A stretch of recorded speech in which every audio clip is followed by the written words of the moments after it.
গ্রন্থের মধ্যে আল্লামা Jalaluddin Suyuti বর্ণনা করেছে, কি বর্ণনা করেছেন, যে মুয়াবিয়ার বাপ ছিল না।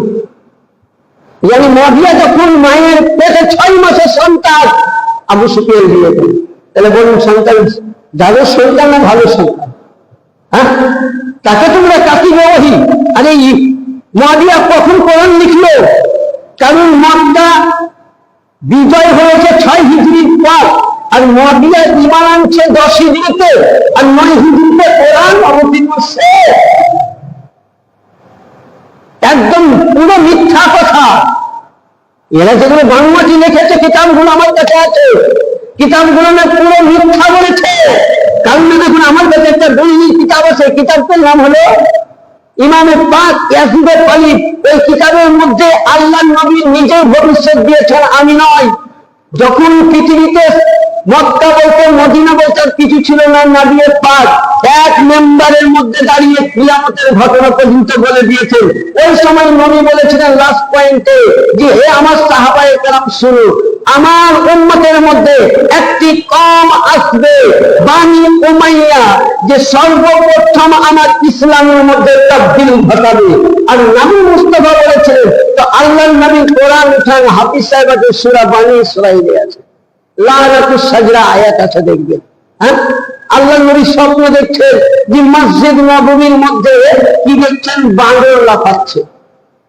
কোরআন নিয়ে শুনে তর্জমা রেখে দিচ্ছে, বানি ইসরাঈল বানর লাফাচ্ছে আর একটি গাছ কাঁটা আছে।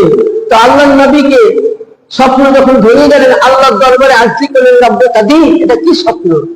আল্লাহ পাক বলছেন যে হে রাসূল, আপনি চলে যাওয়ার পর, আপনার পরিবার যাওয়ার পর একটি জামানা এমন আসবে, মানে বানর লাফাচ্ছে, বানর লাফার যেটা দিয়েছে সেটা হলো বানি উমাইয়া বংশের সন্তান এই মসজিদ নববীতে খেলাফতের জন্য লাফালাফি করবে। আর যেটা মালাউনুস সাজরা গাছ দেখছেন কাঁটাওয়ালা, এটা আপনার উম্মতের জন্য ক্ষতিকর। ইয়ানি হে রাসূল, আপনার উম্মত হাজার হাজার উম্মতকে বিনা দোষে বানি উমাইয়া থেকে শুরু করে বিপাকল করে দিয়েছে। আল্লাহ পাক আগেই বলেছিলেন। তাহলে বলুন মুয়াবিয়া সাহাবীর দলিল আছে? কখনো নাই। কারণ আজও কাতিবে সে ইসলামের দুশমন, কাতিবে হুসেন। এবার আসুন আপনাকে আমি দলিল দেই। তো ওই সময় হযরতে ইবনে আব্বাস বলছেন, আমি ইমানুল্লাহ করলাম, যে তোমার মন কি হলো? তখন রাগান্বিত হয়ে বলছে মুয়াবিয়া, বলছে হুসেন শহীদ হয়েছে, তো তোমার হাসান শহীদ হয়েছে, তোমার দুঃখ হয়নি? বলছে লা লা, দুঃখ হয়নি। কেন? তখন মুয়াবিয়া বলছে, তাহলে তুমি কি হয়েছ? বলছে না, আমি খুশি হয়েছি। কি হয়েছে? আমি খুশি হয়েছি। তো ওই সময় হযরত ইবনে আব্বাসকে বলছে, কি আবার বলছে, ফারাহা ফাদাখালা ইবনে আলী মুয়াবিয়া ক্বালা আলিমতু ইবনে আব্বাস আন্নাল হাসান তাওয়াফা। তখন ওই সময় বলে ইমামে হাসান ওয়াফাত হয়েছে, শহীদ হয়েছে, তুমি খুশি হলে না? আব্বাস বলছেন না, আমি খুশি হয়েছি, আমি দুঃখ পাইনি। তাই? হ্যাঁ। তখনই ওই সময় হযরত ইবনে আব্বাস বললেন যে মুয়াবিয়া, তোমার একদিন দিন আসবে, তুমিও হালাক হবে, তুমিও মৃত্যুবরণ করবে, তোমার জমি জায়গা সব চলে যাবে, টাকা পয়সা সব চলে যাবে। তখন ওই সময় মুয়াবিয়া গোস্বান্ত রাগান্বিত হয়ে একটি কথা বলেছিল, একদম দোষ মানে রেগে বলেছিল। কি? হযরত ইবনে আব্বাসকে রেগে ওই সময় রাগান্বিত হয়ে গেল। তাহলে এখানে কি বোঝা গেল? যে ইমামে হাসান শহীদ হওয়াকে মুয়াবিয়া খুশি মানিয়েছে। এগুলো বহু ইমাম থেকে প্রমাণ আছে। শুধু ইমামে হাসানকে নয়, হযরতে হাসান বসরি যিনি বিখ্যাত তাবেঈন, ইমামে হাসান বসরি যিনি বিখ্যাত তাবেঈন, আল বিদায়া ওয়ান নিহায়া এবং তারিখে তামিলের মধ্যে হাসান বসরি রাহমাতুল্লাহ আলাইহি তিনি বলছেন যে মুয়াবিয়াকে আমি 4টা জিনিসের জন্য ঘৃণা করি। একজন বিখ্যাত তাবেঈ যে ইমাম হাসান বাসারীকে মানবে না, সে কোনদিন মৌলবী হতে আলিম হতে পারে না আহলে সুন্নাতে। ইমাম হাসান বাসারী বলছেন, কি বলতেছেন, যে অগণিত সাহাবায়ে কেরামকে যে সিফফিনের যুদ্ধতে বিনির্দোষে কতল করতে পারে, 1 নম্বর। 2 নম্বর, নিজের ছেলেকে খামখেয়ালি, অনেকে বেরেনি মৌলবীরা বলছে ইমামে হাসান সুরা করেছে। আরে ইমাম পাক চাননি যে তিনার দ্বারাই মদিনাতে কাতাল হোক, ঝগড়া হোক, এই কারণে উনি দিয়েছিলেন। আর এখানে ওরা নিজের কিতাব তারিখে কারবালার মধ্যে কত বড় মিথ্যা কথা লিখেছে যে ইমামে হাসান আলাইহিস সালামের কাছে যখন ওসিয়তনামা লিখেছিলেন আজ থেকে তুমি বাদশা হলে, তখন নাকি বলে এত টাকা দিরহাম পাঠিয়ে দিল। সব পুরো মিথ্যা কথা।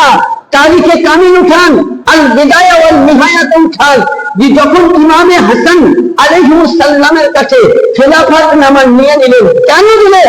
ইমাম পাক এই কারণে দিলেন যে তিনি চাননি যে মদিনাতে মারপিট হোক, মানুষের মধ্যে, নবীর উম্মতের মধ্যে ফাসাদ হোক, এটা চাননি। মুআবিয়া সুরা করেছিল যে আমি যতদিন থাকবো এই খেলাফত আপনার থাকবে, আমি চলে যাওয়ার পর আপনারই আসবে।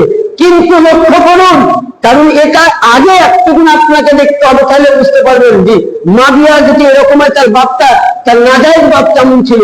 ওসমান গনি যখন খেলাফত পেয়েছিল, আবু সুফিয়ান অন্ধ ছিল, কানা ছিল। জিজ্ঞাসা করছে ওসমান কেউ আছে? বলে না। বলছে এই খেলাফত খুবই কষ্ট করে পেয়েছি, উমাইয়া বংশ। বলছে যেমন টিমে বল খেলে, নিজের টিমকে দেয়, অন্য টিমকে দেয় না। এই খেলাফত নিজের বাণী উমাইয়ার মধ্যে রেখো, কিন্তু হাসমি বংশকে দিও না। তার বাপটা জানোর বাকি তো এরকম হয়েছে, তো বেটাটা কিরকম হবে?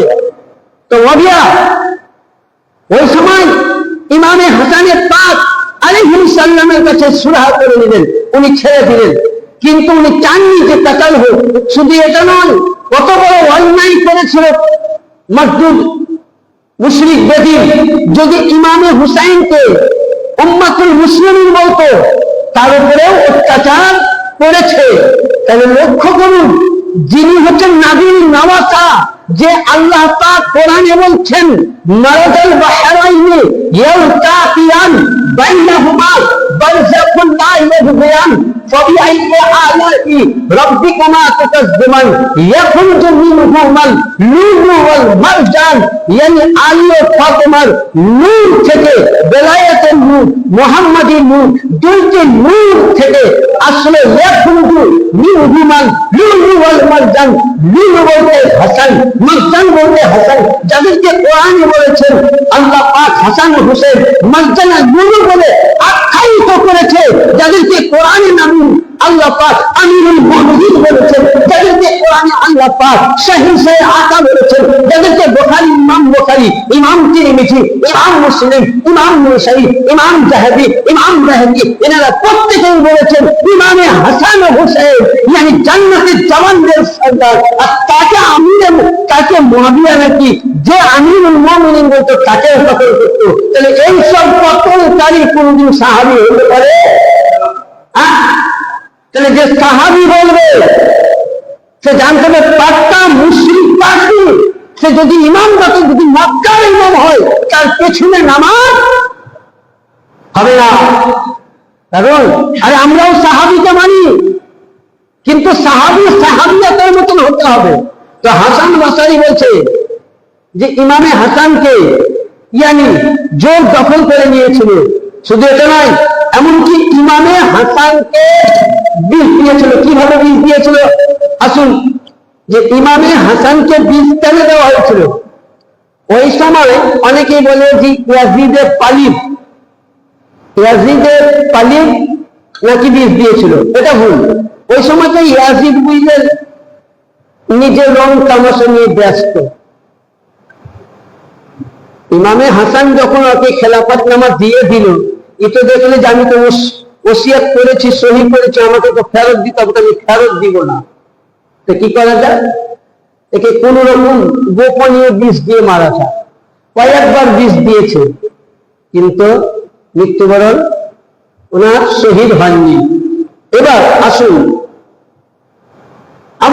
সাদা কিতাবের মধ্যে তিনি বলছেন,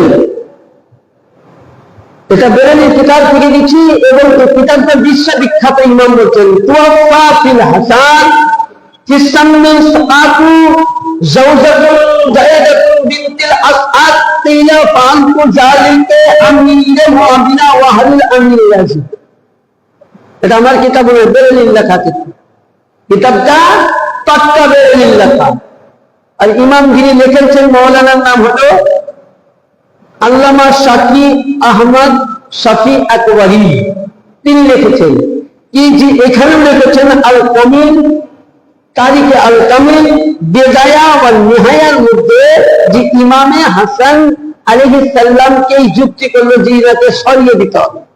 তো ওই সময় তার কাছে একটি লোক ছিল, তাকে দিয়ে জায়েদের কাছে লোক দেখিয়েছিল, তোমাকে 1,00,000 দিরহাম দিব, আমার ছেলের সঙ্গে বিবাহ দিব। কিন্তু জায়েদা বিষ দিয়েছিল। এবার অনেক মৌলবীতে বলছে জায়েদার নাম নাকি বলেন। আচ্ছা বলেন, খুতবাতে মুআজ্জাম তো প্রতি বেরেলি মৌলবীর কাছেই আছে, এতে কিন্তু লেখা আছে যে জায়েদার নাম বলেন। এরা লিখেছে কি যে বড় ছোট ইমাম পাক যখন বড় ইমাম পাকের কাছে গেলেন, জিজ্ঞাসা করছেন, ভাইজান আপনি বলুন তো, আমি নাম বলবো না। এটা 1 নম্বর মিথ্যা কথা, এটা পুরো মিথ্যা কথা। কারণ ইমামে হাসানের পাক আলাইহিস সালাম জেনেছিলেন কে বিদ্বেষী বলে বলেছিলেন। কিন্তু আসুন, তো যখন জায়েদা করলো কি টাকার লোভে ইয়াজিদের রাজত্ব পাবো বলে তাকে রাজি করলো, ইমামে হাসানের পাক আলাইহিস সালামকে বিষ দিয়েছিল, এবং সেই বিষ উনি পান করেছিলেন। ওনার এমনই একটা বিষ দিয়েছিল যে বৃষ্টির নাম হলো বিষজনক, ইয়ানি বৃষ্টি খাওয়া মাত্র আমার বড় ইমাম পাকে ভিতর থেকে কলিজাগুলো টুকরো টুকরো হয়ে বেরিয়ে এসেছিল। যখনই উনি বিষ পান করলেন, ওই সময় ছটফট করছেন। এদিকে ইমামে হাসান, ইমামে হুসাইন আলাইহিস সালাম, ইনার সব পরিবার প্রত্যেকে ছুটে আসলেন। আসার পরে ওই সময় তিনারা প্রত্যেকেই কি করলেন যে ওই সময় ইমামে হাসান আলাইহিস সালামের কাছে হযরতে কাসিম আলাইহিস সালাম, ইমামে হাসান, ইমামে হুসাইন আলাইহিস সালাম প্রত্যেকেই আসলেন। কিছুক্ষণ পরে উনি পর্দার গোসালে হাত করলেন, দুনিয়া ছেড়ে চলে গেলেন। ওই সময় ইয়াজিদের পালিদের বাপ মুআবিয়া প্রচন্ড খুশি মানিয়েছিল যে ওয়াকিলকে বললাম, আব্বাস বলছেন হুসাইন মৃত্যুবরণ শহীদ হয়েছে, তুমি কি খুশি হয়েছো? বলে না, আমি খুশি হয়েছি। বলে তোমারও একদিন হবে। তাই হোক।